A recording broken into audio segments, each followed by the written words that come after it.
Guys, in this video, we want to look at this assisted breech delivery. So basically, what you want to look at here is you tried external cephalic version. It did not work. So now it is still a breech. Now, if it is still a breech, what will you do? You will try a vaginal breech delivery. You'll give a trial. If it goes fine, then if labor progresses, you will do assisted breech delivery. Okay. So vaginally, you will remove a breech baby. Okay, this is what you are looking at now. Okay, this is what we are looking at. If it doesn't work, etc., you will always exit into cesarean. Okay, what are we looking at now? Assisted breech delivery. Okay, so assisted breech delivery, immediately does it mean that external cephalic version has failed, or she's already in labor, you can say, right? So assisted breech delivery means there is doctor, right? As a doctor, what you are going to do? So you have doctor, assistant, anesthetist. What and all you need, everything is there, let us say. You need instruments, everything is there. That and all is understood, right? Instruments, right? To pull the baby out, extra you might need, everything is there for you. Resuscitation, everything is there, okay? Then, what are the principles here that you have to look at assisted breech delivery? What are the principles? So the principles are that never to rush, don't pull, okay? Don't pull, but you should push from above. Push from above is fine, but don't pull. Don't pull the baby. Push from above. Please, always keep the fetus with the back anteriorly. So you should be seeing the back, right? The back. Fetus with the back anteriorly. The back should come, okay? Let's see a photo. The back is anterior, okay? Actually, in this, they have shown frank breech, isn't it? Where the legs are extended. So now you have understood, never to rush, never to pull, push from above, okay? So you will keep the patient in lithotomy position. You would then what do? You will make her tilt laterally so that there is no compression on the aorta or inferior vena cava. So to avoid aortocaval compression, you will put a wedge under her and make her tilt laterally, right? Then you will clean with antiseptic, all this you will write, you will give her a pudental block so that, if she needs painkiller, right, you will give her, right? Episiotomy you will do. So even in breech they are doing episiotomy. It should be made in all cases of primi gravida. All cases of primi gravida you will do episiotomy. In selected multipara you can do, because anyways multipara would have delivered so much, it will come out is the confidence. So for multipara episiotomy they are not saying only if it's required you do. But for primi gravida you have to do episiotomy if she is giving delivery to a breech baby. Okay. Then why will you give episiotomy? Straighten the birth canal. Facilitate intravaginal manipulation for forceps delivery. So basically you can, for forceps delivery and vacuum delivery, remember, you should always do episiotomy for operative. And here you won't use vacuum, because for vacuum you need a completely clean surface, right? Like a head. So I'm thinking forceps delivery is what they are thinking about for breech, okay? Then, so you can minimize the compression of the aftercoming head. Aftercoming head means what? After the trunk has come out, head will come out. So for that head, it should not get compressed. No, so that episiotomy they are doing. Okay, what is the best time for episiotomy?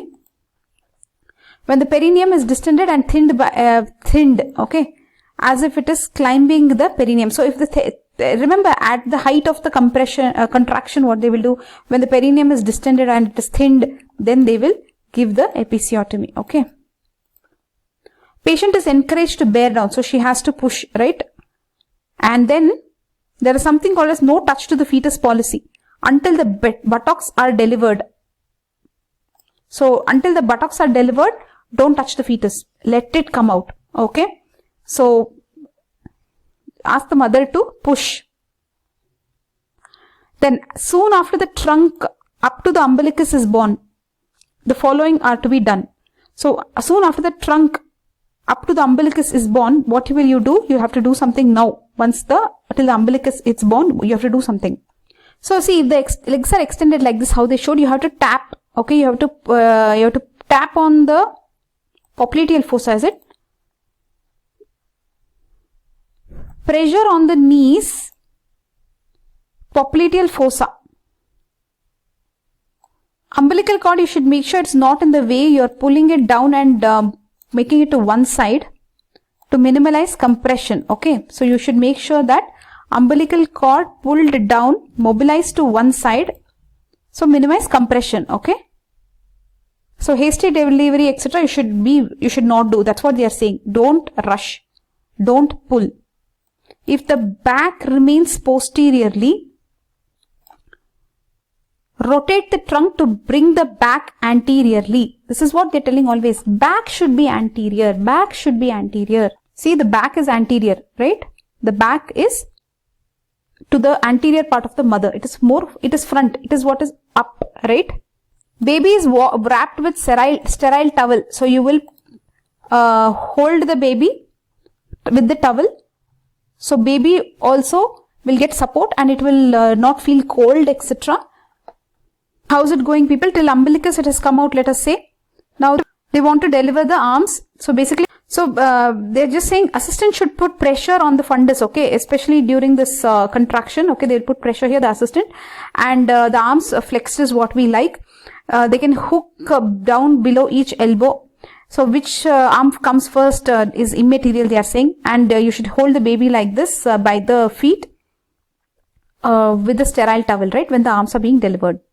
Now your marks come here after the delivery of this arms, everything. Now what is last?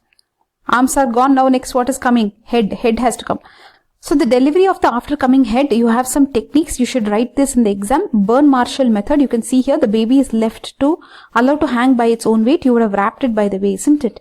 And suprapubic pressure assistant is giving. That's the whole job looks like they have in the entire process. There is flexion of the head, right, because of all this. And once you see the nape of the neck, okay, under the pubic arch, the baby is grasped by the ankles. Look at this. And look at this. Baby is grasped by the ankles and he's turned like towards the mother's belly. Right? Like that. The baby is turned. Baby is turned. Okay? It's a girl or a boy, I don't know. Baby is turned. So, the baby is grasped by the ankles with a finger between the two. Between the two ankles, one finger. Maintaining the steady traction, forming a wide arc of circle. The trunk is swung in upward and forward direction. Okay? Meanwhile, with the left hand to guard the perineum, slipping the perineum off successfully the face and brow. So, left hand is helping in something, right hand is helping in the turning. Okay. So, the baby gets delivered. Now, you're going to suction the mouth and pharynx so that the mucus, etc. you will remove so the baby can breathe. After Bern-Marshall, now let's come to forceps delivery. So you have some Piper forceps, right? So you can use forceps to after coming head, you can deliver by forceps also. Piper forceps. So you can control by yourself, right? So look at this, how they are using forceps to deliver the after coming head. Somebody is holding with the towel the baby's trunk, etc. And somebody is holding the legs also, looks like, right? So you can directly pull the head. Okay, you can directly pull the head and the force is not transmitted through the neck.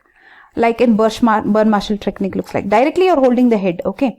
Flexion is better maintained. Flexion is better maintained in this position. Flexion, you can maintain the flexion and you can suck out the mucus more effectively looks like. So, by forceps they are liking, okay. Then, which is the forceps you're using? Piper forceps. This name you have to write. It is used. Why? Because it has absent pelvic curve, okay. See, so far what did you look at? You looked at after coming head, how will you deliver? After coming head, how will you deliver? You saw Bern-Marshall technique. Then you saw Piper forceps. Now we are going to the third method that you can use, malar flexion and shoulder traction. MFST looks like malar flexion, shoulder traction. This is Morrissey smelly wheat technique. Okay, Morrissey smelly wheat technique. This is MSV technique, MSV technique. And basically remember here, there is modified MSV technique now. Okay, so just look at the photos, you will understand. So here you can see the malar flexion. Malar means what? This malar eminence, this one malar eminence, right? Flexion and shoulder traction they are doing. This is original Morrissey smelly wheat. Okay, now they have done a modification which is preferred so that you don't hurt the baby more. Okay, so two finger they are keeping here. So basically the baby is resting on the left forearm, okay, with the limbs on either side. And in the original one, the finger was inside the mouth, okay. They don't like this. They have now moved on to 2 finger by the side of the cheeks. Now, assistant is always giving suprapubic pressure. This is all you have to remember to maintain the flexion, okay. Guys, in complicated breech, some steps extra they have told you, where if it is frank breech and you wanted to flex the legs, no, there is some pinard maneuver where you will touch the popliteal fossa, right, and you will make the knee flex, right. So this is pinard maneuver. Pinard maneuver, remember, for frank breech. And to bring the arm out, there is one maneuver called as Lovset's maneuver. Look at this, okay. Lovset's maneuver to bring out the arm. This is the anterior shoulder, this is the posterior shoulder. And they are doing some rotation, looks like, right, to bring the arm out.